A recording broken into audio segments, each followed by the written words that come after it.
দর্শক বন্ধুরা, আজকে আমি আপনাদের সামনে কিছু কথা বলতে চাই কেরালার বিষয়ে।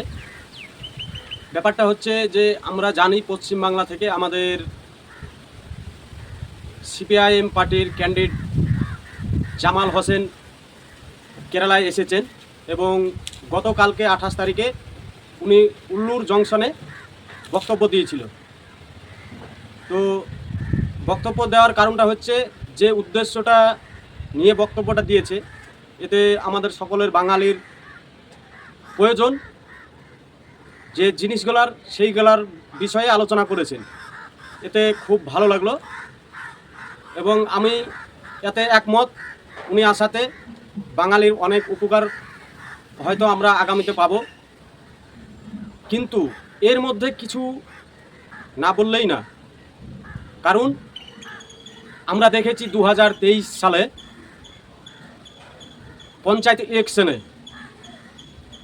2023 সালের পঞ্চায়েত ইলেকশনে এই কেরালাতে যারা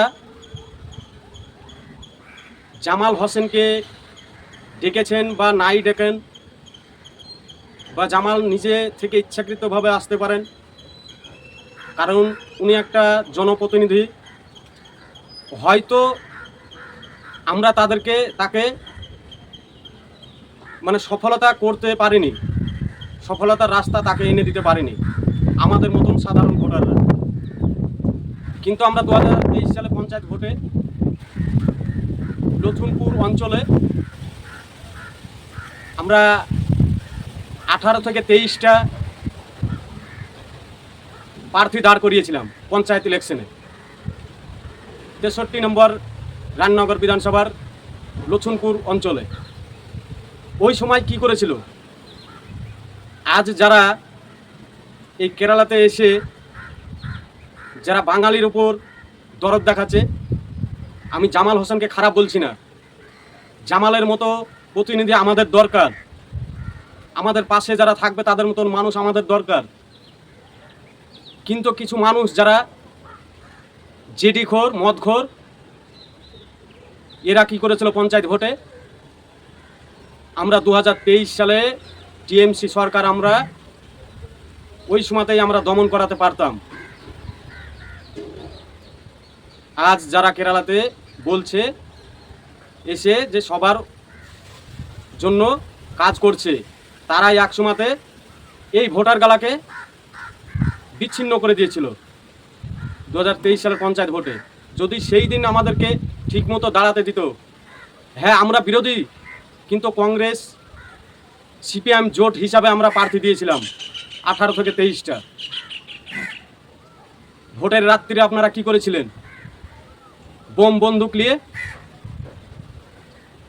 আপনাদের মতন গুন্ডারাই নষ্ট করেছিল। আজ নিশ্চিত জামাল হোসেন আমাদের এইখানে ক্যান্ডিডেট সিপিআইএমে ছিল, ইনি 100 পাস করতেন যদি আমরা ওই সময়তে আমাদের মেম্বারগুলোকে কংগ্রেস এবং সিপিএম মিলে জোট মিলে যে আমরা ইলেকশনটা করেছিলাম, সেই জোটে যদি আমরা সিপিএম সিটগুলো মেম্বারগুলো পাস করাতে পারতাম, অবশ্যই আমরা জামাল হোসেনকে নিয়ে আসতে পারতাম। তো জামাল হোসেন হেরে গেছে, তাতে আমাদের কোনো দুঃখ নাই। আমাদের জুলফিকার আলী পাস করেছেন, এতেও আমাদের সবার ভালো।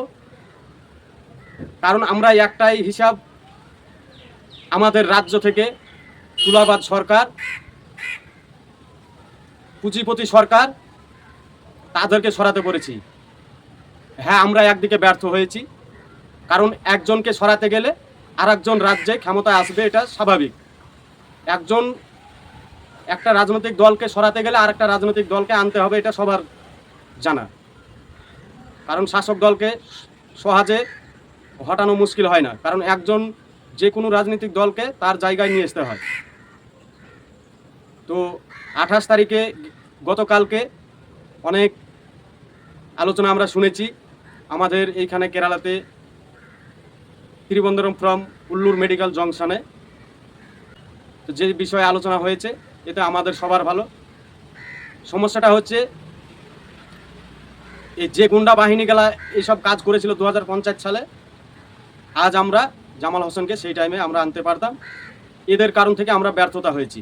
আর মেন বিষয়টা হচ্ছে আমাদের কেরালাতে জামাল হোসেন 28 তারিখে বক্তব্য রাখার পরে বিশেষ করে কিছু কিছু রুমে কেরালাতে কোনো রাজনীতি ছিল না বাঙালির মধ্যে। এই প্রথম জামাল হোসেন এসেছে আমাদের এইখানে কিছু কিছু রুমে বা রাস্তাঘাটে বাসে অটোতে এখন পার্টির আলোচনা বাঙালিদের মধ্যে শুরু হয়ে গেছে। যারা টিএমসির হয়ে গুন্ডা পুনাম করেছে মানে তাদের আর কোনো রাস্তা নাই, সেই হিসাবে আবার কেরালাতে এখন রাজনীতি শুরু করে দিয়েছে।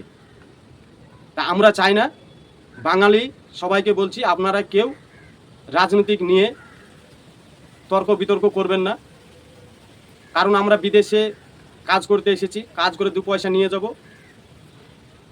আমাদের মা বোন ভাই আমাদের ফ্যামিলিকে সুরক্ষিত রাখতে হবে, এটাই আমাদের কর্তব্য। আমাদের বিদেশে এসে কোনো বিবেচনা যাতে না হয় এটাই বলবো। সবাই সুস্থ থাকবেন, ভালো থাকবেন।